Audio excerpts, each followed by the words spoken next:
వాల్మీకి రామాయణం. శ్రీ మహావిష్ణువు 7వ అవతారం రామావతారం ఎత్తడానికి ఒక కారణం ఉంది. పూర్వం సత్యయుగంలో ఒకనొక రోజున సనక, సనందన, సనాతన, సనత్ కుమార అనే నలుగురు బ్రహ్మవంశపుత్రులు శ్రీ మహావిష్ణువు దర్శనం కోసం వైకుంఠం చేరుకున్నారు. వైకుంఠంలో 7 ద్వారాలు ఉంటాయని మనందరికి తెలుసు. ఆ 7 ద్వారాలు మన మనిషికి ఉన్న 7 చక్రాలను సూచిస్తుంది. మూలధార చక్రం, సధిష్టాన చక్రం, మణిపూర చక్రం, అనాహత చక్రం, విశుద్ధ చక్రం, ఆజ్ఞా చక్రం, సహస్రార చక్రం, ఇలా 7 చక్రాలు మన శరీరంలో ఉంటాయి.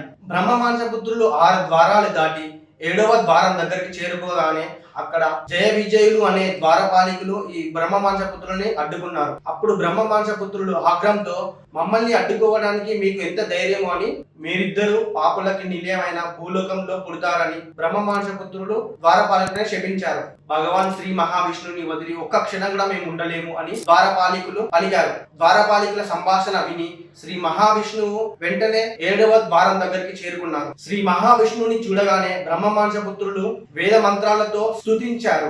శ్రీ మహావిష్ణువు వారిని ఆశీర్వదించి, నా సేవకులు చేసింది అపచారమే అని బ్రహ్మమాంసపుత్రులతో పలికారు. వారి పట్ల మీరు చేసిన అపచారానికి మీరు తప్పక శిక్షను అనుభవించాల్సిందే అని శ్రీ మహావిష్ణువు ద్వారపాలికులతో పలికాడు. శ్రీ మహావిష్ణువు ఏం చేసినా లోక కళ్యాణం కోసమే చేస్తారని మనందరికీ తెలుసు. ద్వారపాలికులు శ్రీ మహావిష్ణువు పాదాల మీద పడి ఎంతో ప్రాధాయపడుతూ దుఃఖిస్తూ, తండ్రి మిమ్మల్ని వదిలి ఒక్క క్షణం కూడా మేము ఉండలేము, ఏ విధంగానైనా శాప విమోచనాన్ని తొలగించమని మరీ వేడుకున్నారు. అప్పుడు శ్రీ మహావిష్ణువు వారికి అభయం ఇస్తూ, 3 జన్మలుగా మీరు నాకు విరోధులుగా భూలోకంలో పుడతారు.